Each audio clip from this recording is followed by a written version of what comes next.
해병대원 특검법을 놓고 대통령실과 민주당이 연일 공방을 벌이는 상황에서 민주당을 이끌 새 원내대표도 선명성부터 강조를 했습니다. 정치부 최지용 기자와 함께 강대강 일변도로 흘러가는 정치권 상황 진단해 보도록 하겠습니다.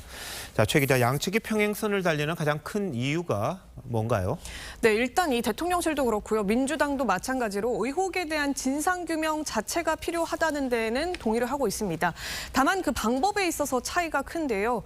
대통령실은 관련 의혹에 대해서 현재 경찰과 공수처에서 수사를 하고 있는데 특검이 시작되게 된다면 오히려 제대로 된 진상규명을 할 수 없게 된다.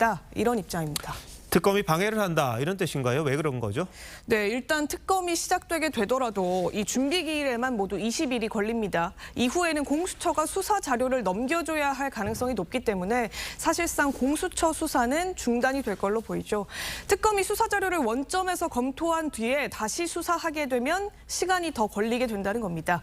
이 때문에 여권은 민주당이 진실 규명하는 그 자체보다 정쟁의 소재로 삼기 위해서 특검을 추진하는 것이다. 이런 의심을 하고 있습니다. 네, 그럼 민주당의 입장은 뭔가요?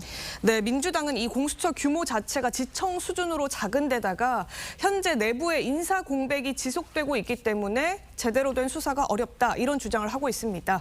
특검이 출범을 하는데 시간이 다소 걸리겠지만 그 사이 공수처가 수사를 한 이후에 사건을 이첩하면 된다 이런 입장인데요.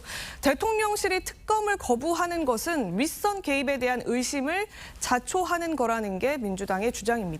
또 현행법상 현직 대통령이 소추 대상은 아니지만 수사 자체는 받을 수 있다면서 사실상 이 특검이 윤석열 대통령을 겨냥한 거라는 속내까지도 숨기지 않고 있습니다.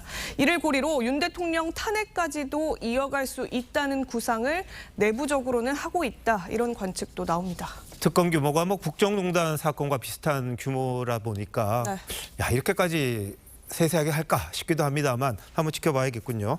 자, 그런데 박찬대 의원 새 원내대표가 됐는데 일성이 아주 강합니다. 네, 맞습니다. 이 여권에서는 사실상 선전포고를 한 거다 이런 얘기까지 나왔는데요.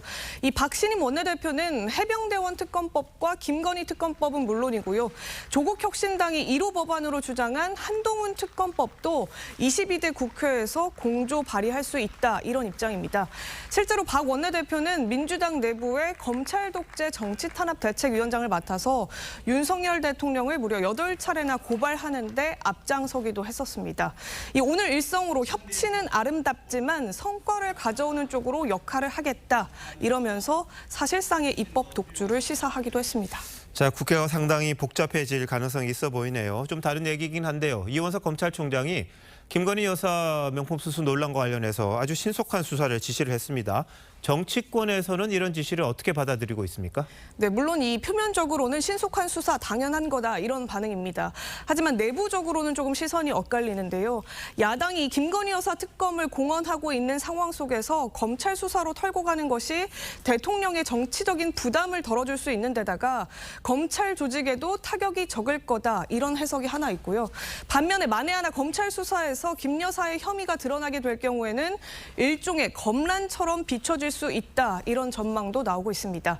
물론 모두 정치적인 해석이기 때문에 검찰 수사가 어떤 방향으로 흘러갈지에 따라서 정치적인 파장도 달라질 거다 이런 전망이 나옵니다. 네, 검찰은 뭐 수사로 말하는 조직 아닙니까? 대상이 누가 됐든지 간에 공정한 잣대로만 하면 큰 문제는 없어 보이는데 이것도 정치권에는 영향이 있어 보이네요. 네. 자, 최 기자 잘 들었습니다.